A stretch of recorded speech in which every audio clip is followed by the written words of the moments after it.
La terre était informe et vide. Ces mots, nous les connaissons tous. On nous a enseigné qu'ils décrivaient le tout premier instant de la création, une toile vierge attendant la main de l'artiste. Mais si ce N n'était pas un commencement, et si, en réalité, C était la description des ruines d'un monde oublié. Avant qu'Adam ne marche dans le jardin, un autre monde existait. Un monde si magnifique qu'il dépassait notre imagination, mais qui fut dévasté par une guerre céleste si cataclysmique qu'elle laissa la création brisée, noyée dans les ténèbres. Cette histoire, cette vérité première, a été volontairement mise de côté, jugée trop complexe, trop dérangeante pour être enseignée. Vous avez peut-être déjà ressenti, en lisant les Écritures, qu'il manquait des chapitres. Vous vous êtes demandé ce qui était réellement passé dans cette obscurité, avant que Dieu ne dise « que la lumière soit ». Vous n'y êtes pas seul. La réponse est là, cachée dans les mots hébreux originaux, et dans les visions des prophètes. Ce que vous êtes sur le point de découvrir ne contredit pas votre foi, mais l'approfondit d'une manière que vous n'auriez jamais cru possible. Si vous cherchez des réponses qui vont au-delà de ce qui est prêché chaque dimanche, si votre esprit désire comprendre les secrets scellés de la création, alors restez avec nous. Ensemble, nous allons lever le voile. Si ce voyage vous interpelle, pensez à aimer cette vidéo et à vous abonner pour ne rien manquer des révélations à venir. La plupart des traductions nous disent que la terre était informe et vide. Mais le mot hébreu original haya peut aussi signifier devint. Pensez à l'impact de ce simple changement. La terre n'était pas, elle devint informe et vide. Cela ne suggère pas un commencement, mais une fin. Une catastrophe. Quelque chose s'est produit entre la création parfaite du premier verset et le chaos du second. Un événement si terrible qu'il fut presque entièrement effacé. Cette omission est la clé. Pourquoi nous présenter une création parfaite au verset 1 pour ensuite la décrire comme une ruine dévastée au verset 2? La réponse n'est pas seulement dans la Genèse, mais dans les échos prophétiques. Le prophète Jérémie, décrivant un jugement futur de Dieu, utilise exactement les mêmes mots. Il dit « Je regarde la terre, et voici, elle est informe et vide. » Il décrit une terre autrefois pleine de vie, mais maintenant dévastée par un jugement divin. Pourquoi les prophètes utiliseraient-ils les mots du commencement pour décrire une fin? Et puis, il y a ce passage troublant dans le livre de Job, chapitre 38. Dieu interroge Job et lui demande « Où étais-tu quand je fondais la terre ?» Alors que les étoiles du matin éclataient en chants d'allégresse, et que tous les fils de Dieu poussaient des cris de joie. Attendez, si Adam n'était pas encore créé, qui étaient ces fils de Dieu qui célébraient la création originelle? Des êtres célestes, des anges, existaient et assistaient à une création bien avant celle que nous connaissons. Ils ont vu un monde que nous avons oublié. Ces versets ne sont pas des contradictions. Ce sont des fragments d'une histoire perdue. L'histoire d'une première terre, la demeure originelle de ces êtres angéliques, avant qu'une rébellion céleste ne la plonge dans les ténèbres. La théorie d'une guerre antérieure à Adam n'est pas une fiction moderne. C'est une vérité cachée, suggérée par les Écritures elles-mêmes, qui explique pourquoi la Genèse commence non pas par une création à partir de rien, mais par une restauration divine, au-dessus des eaux d'un monde en ruine. Mais la Bible n'est pas la seule source qui murmure cette vérité. Des textes anciens, comme le livre d'Enoch, ainsi que de nombreuses traditions rabbiniques, parlent ouvertement de cette ère oubliée. Ces écrits, bien que non inclus dans le canon officiel, étaient largement lus et respectés par les premiers chrétiens et les communautés juives. Ils ne sont pas des fictions, mais des compléments, des clés de lecture qui éclairent les passages les plus obscurs de la Genèse. Ils décrivent en détail ce que les Écritures ne font qu'esquisser. Ces traditions racontent l'histoire d'une rébellion céleste, menée par un archange de lumière dont l'orgueil a provoqué une guerre cosmique. Cette guerre n'a pas eu lieu dans un vide spirituel. Elle s'est déversée sur la création originelle, la première terre, la souillant et la brisant. Le chaos, les ténèbres et les eaux profondes décrits dans Genèse 1 verset 2 ne sont rien d'autre que les cicatrices de cette bataille titanesque. La terre devint informe et vide parce qu'elle fut le théâtre d'un conflit qui a précédé l'humanité. Alors, la question que vous vous posez est évidente, pourquoi cette histoire a-t-elle été mise de côté?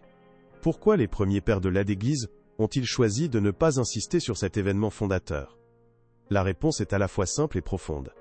Pour préserver la clarté d'un message central, la doctrine du péché originel.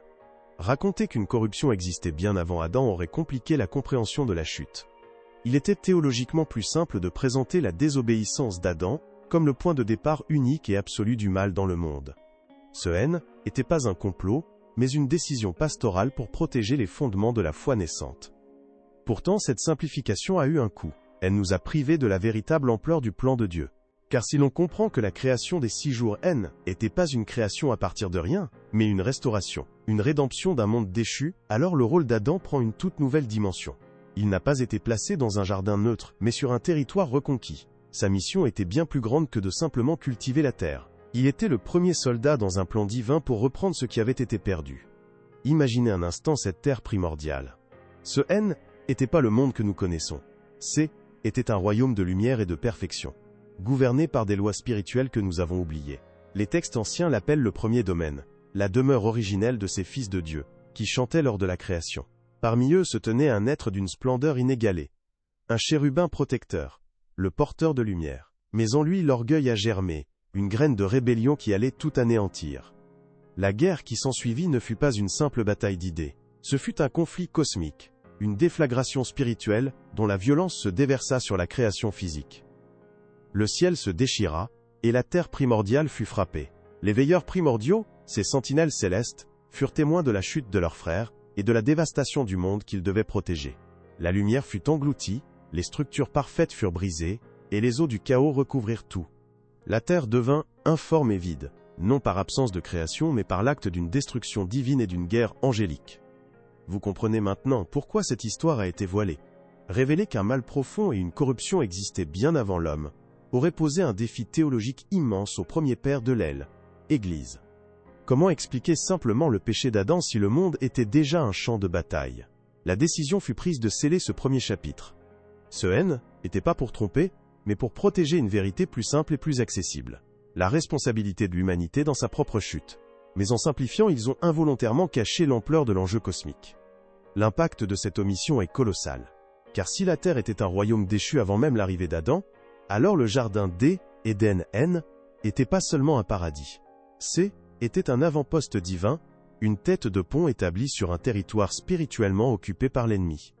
La mission d'Adam N n'était pas simplement de cultiver des plantes, mais de commencer la reconquête du monde pour Dieu. Il N n'était pas un simple jardinier. Il était le premier pionnier dans le plan de rédemption de toute la création. Et sa chute n'a pas seulement condamné l'humanité. Elle a retardé une restauration qui avait déjà commencé. La version que l'on nous enseigne est simple. Presque trop simple.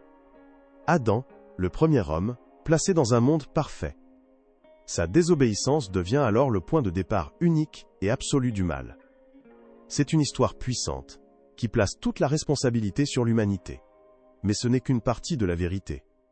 La vérité complète, celle qui fut voilée, parle d'un mal qui existait bien avant, d'un monde non pas créé à partir de rien, mais reconquis sur les ténèbres.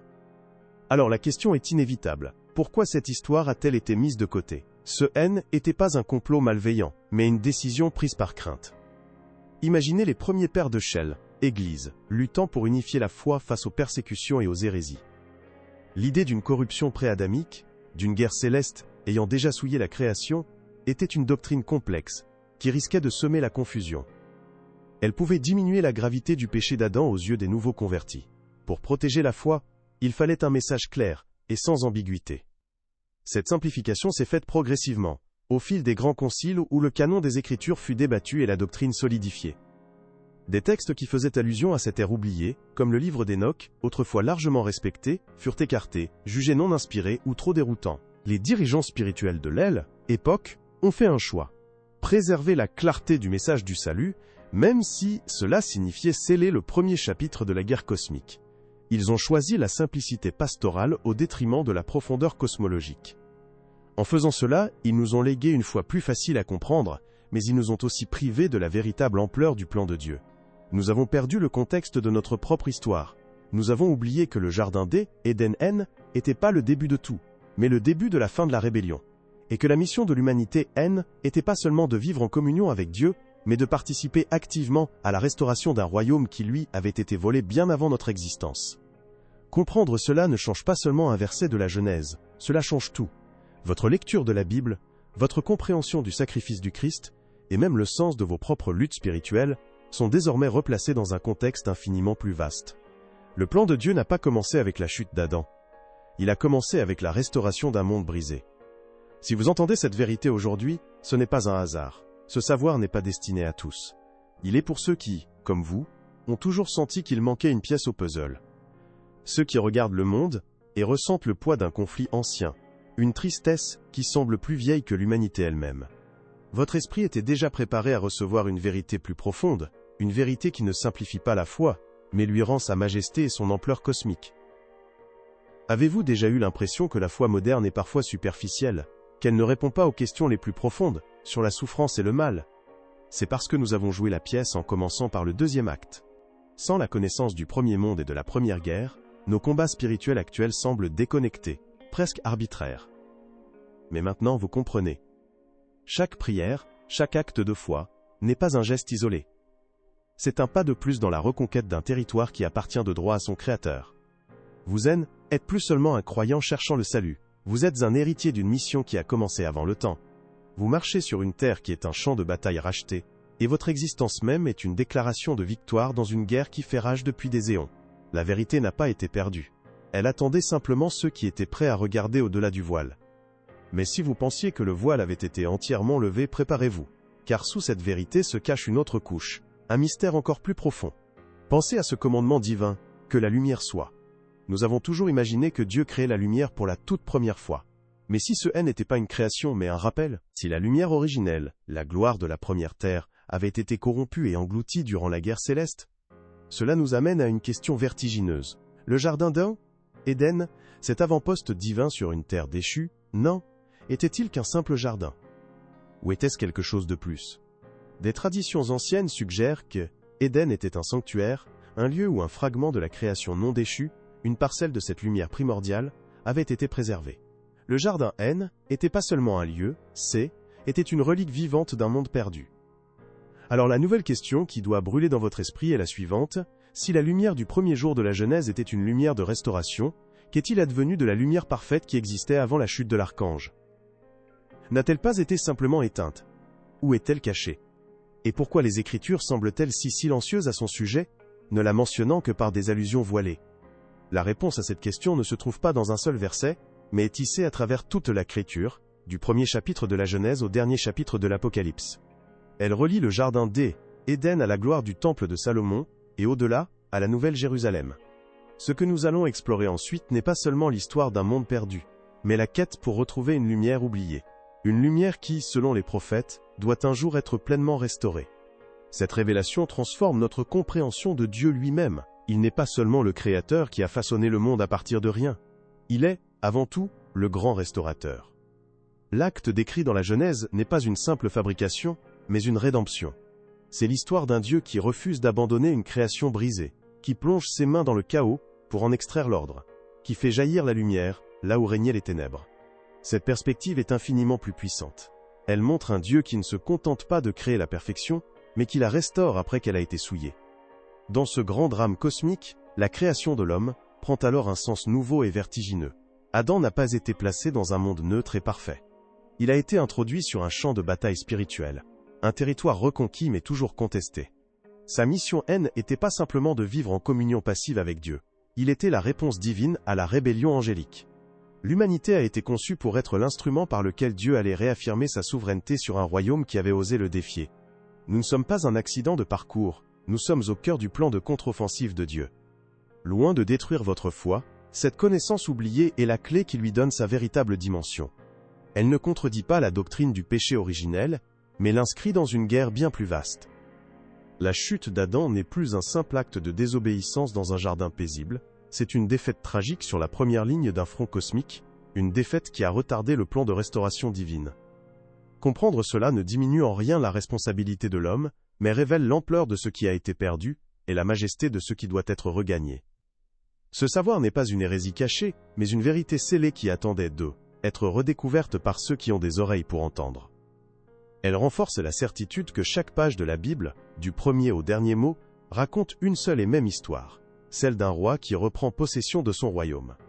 Votre foi n'est pas affaiblie par cette révélation. Elle est approfondie, fortifiée, et préparée à comprendre les mystères encore plus grands qui nous attendent dans les Écritures. Et c'est ici que le voile final se lève, révélant la vérité la plus profonde de toutes. Le plan de rédemption de Dieu n'a pas commencé dans le jardin d'Éden après la chute. Était la raison même pour laquelle le jardin a été planté. La restauration décrite dans la Genèse n'était pas un simple acte de création. Était le premier chapitre du plan du salut, mise en œuvre bien avant que l'homme ne prenne son premier souffle.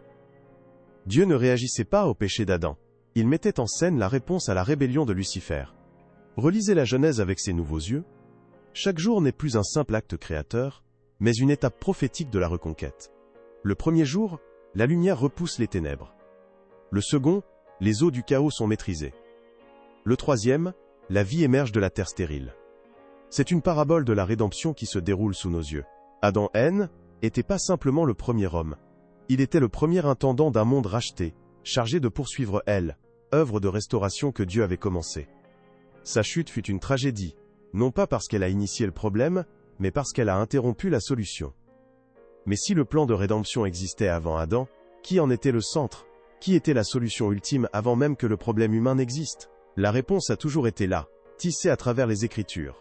C'est l'agneau immolé dès la fondation du monde, comme le révèle le livre de l'Apocalypse. Le sacrifice du Christ N n'était pas un plan B improvisé après L, échec d'Adam. C était le plan A, le fondement même sur lequel la restauration du monde a été bâtie. Toute l'histoire, depuis Genèse 1 verset 2, ne pointe que vers lui.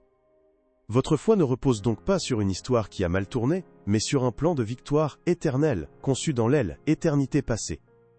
Le Dieu que vous servez n'est pas un Dieu qui répare des erreurs, mais un roi qui exécute un plan parfait depuis le commencement. La Genèse n'est pas seulement le livre des origines de l'homme. C'est le prologue de l'histoire de la rédemption, la preuve que, bien avant que nous ayons besoin d'un sauveur, il était déjà là, attendant. Prenez un instant, laissez cette vérité résonner en vous. Ce que vous venez d'entendre n'est pas simplement une théorie biblique oubliée. C'est la clé qui replace votre propre vie, vos propres luttes, dans le contexte d'une guerre cosmique qui a commencé bien avant l'humanité. Votre existence même est une affirmation de la victoire de Dieu sur un territoire autrefois perdu. Pendant des siècles, ces vérités profondes sont restées scellées, voilées par la crainte de la complexité, et mises de côté au nom d'une simplicité doctrinale. Mais aujourd'hui, à une époque où les cœurs cherchent plus que jamais des réponses authentiques, le voile se lève. Ce n'est pas un hasard si vous entendez ces paroles maintenant. C'est un appel, pour ceux qui sont prêts à embrasser la véritable et majestueuse ampleur du plan de Dieu. Si cette vérité brûle dans votre cœur, montrez votre soutien en laissant un j'aime, abonnez-vous à la chaîne et activez la cloche pour ne manquer aucune de nos prochaines révélations. Chaque geste nous aide à faire briller cette lumière plus loin. Et nous avons désormais un espace membre. En devenant membre, vous bénissez ce travail et vous nous aidez à continuer de produire des contenus édifiants et révélateurs comme celui-ci. Pour finir, dites-nous dans les commentaires depuis quelle ville vous nous regardez. Il est toujours puissant de voir jusqu'où cette vérité voyage.